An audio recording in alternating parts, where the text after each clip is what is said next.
Hey everyone, welcome back and happy Saturday. All right, guys, so I know that we're in the weekend, so I hope everybody is having the absolute best weekend ever, making all the memories and being safe. But you know that we can't skip out on some Real Housewives of New Jersey drama. We have Melania Giudice, who is entering the conversation. We have a Bravo blind item that came out about Melissa Gorga, which you never know what you can believe.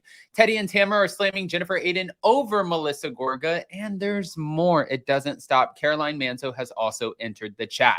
So before we jump in and do all of the things, make sure to go ahead, smash that like button, show some love, and let's do this.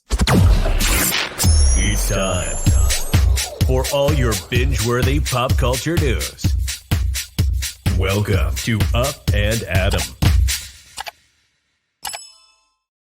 All right, guys. So yes, I know that everyone wants to get to the blind items and they want to find out what happened with Teresa's daughter, but I wanted to talk about this for a second because it came out on Reality Blurb that Melissa Gorga is claiming that Luis Ruelas physically came at her to attack, and she's slamming his aggressive behavior on the show. Plus, Teresa thinks that Melissa just wants attention. So as her and her co-stars look back on the shocking conclusion of season 13, which featured the uncovering of a rumor claiming that she cheated on husband Joe Gorga, Melissa and Rachel Fuda commented on Louis' wild antics as Teresa Giudice accused her sister-in-law of looking for attention. I mean, I'm not just sticking up for Melissa Gorga here. This was aggressive. It was aggressive. It was weird. It was, don't I have a photo? Yeah, it was this. Yeah, I don't know. Teresa, hold on. The party got weird because Danielle Cabral started to slap her own ass, Melissa recalled on the May 16th episode of The Real Housewives of New Jersey after show. She's very funny with me when I confront her. She flips, like throws things, anything but have the conversation with Melissa.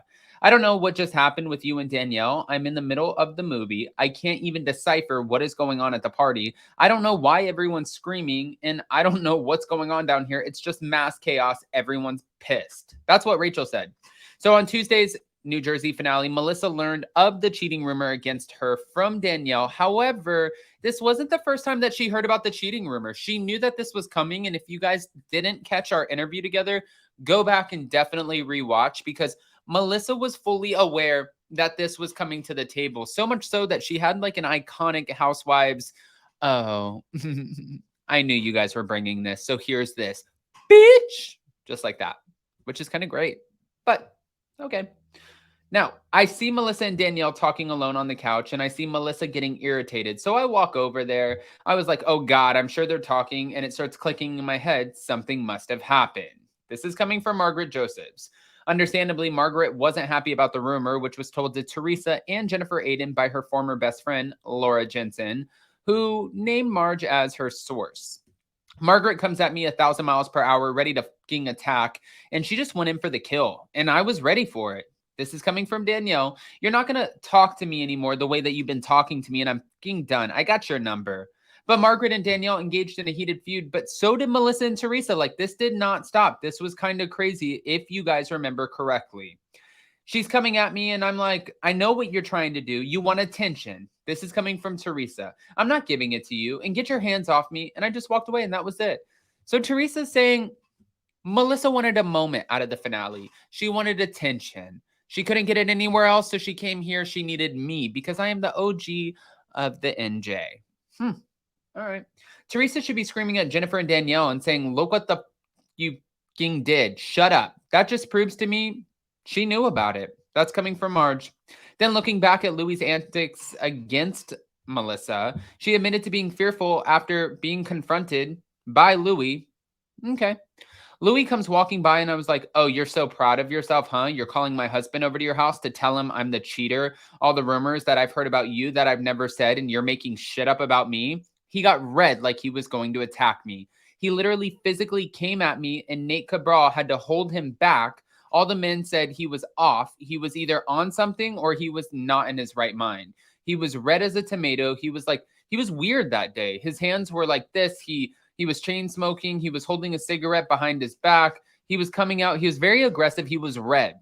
he was definitely not in his right mind, is what Rachel said. There was something so like shaky and high energy, which is so weird. But then again, there have been so many red flags, and so many women have come forward saying that there is something off about this guy. And, you know, we talked about this the other day, but we have the Housewife and the Hustler documentary on Hulu. We have the Housewife and the Shaw Shocker, and now we have the Randall scandal.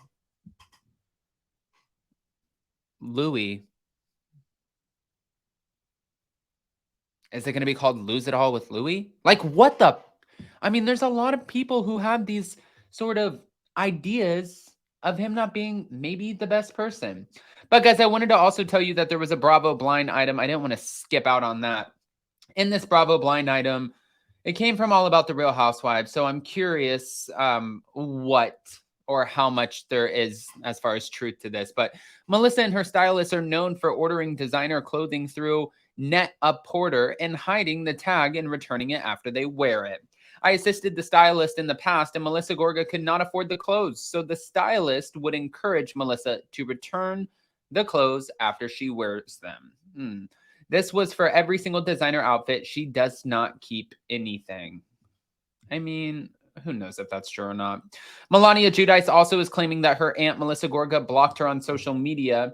The 17-year-old made the allegations in the comment section of a TikTok video that talked about how Gorga had also blocked Gia Giudice. She said, and me. It's worth noting that Melania and Gorga no longer follow each other on Instagram, but it's unclear if either one of them have actually blocked each other. Okay.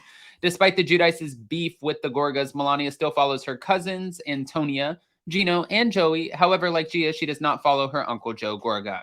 Meanwhile, Melissa only follows Melania's 18-year-old sister, Gabriella Giudice. And earlier this month, Gia appeared on her mom's podcast, Namaste Bitches, and detailed her relationship with her aunt. She said it was just weird. One day, I guess somebody told me that she posted something about me. And then, so I went to go look, and I was like blocked on everything. So I'm blocked from everything when it comes to her. Ay, ay, ay. Well, just when you think that the conversation is about to come to an end and things aren't going to total shit, well, think again, because we have two T's in a pod entering the chat. Now, Tamra Judge and Teddy are shading Jennifer Aydin for exposing Melissa's cheating rumor, and Tamra's reacting to Louis' private investigator claim.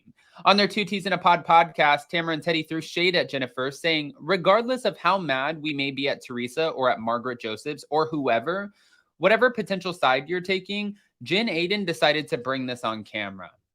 Tamra said, if you're just going to repeat the rumor, just do it. Stop talking about it. You've been talking about it for the last 6 episodes. Now go on your way and do your job. Her co-host continued the sentiment saying, go put your big girl panties on and try out this family.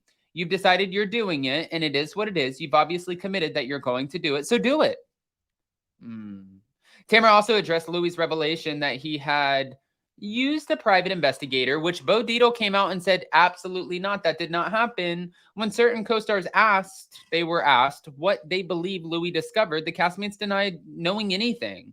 She said it was like they were in the mob. I don't know. I know nothing. Tamra was mimicking them, saying, you know, like, what the f are you actually doing here, Louis? And Teddy predicts that the cast will wait until next season before exposing Louis' mysterious information, and said it will most likely ruin somebody's life. But as we know, guys, still to this point, it was not Bo Dietl. But in the meantime, go ahead and comment below. Let us know what you think about the blinds, the unfollows, the drama, the shade, and the Louis investigation with the two T's in a pod chiming into the conversation. I love you guys so much. Happy Saturday, and we'll see you so very soon. Bye, guys.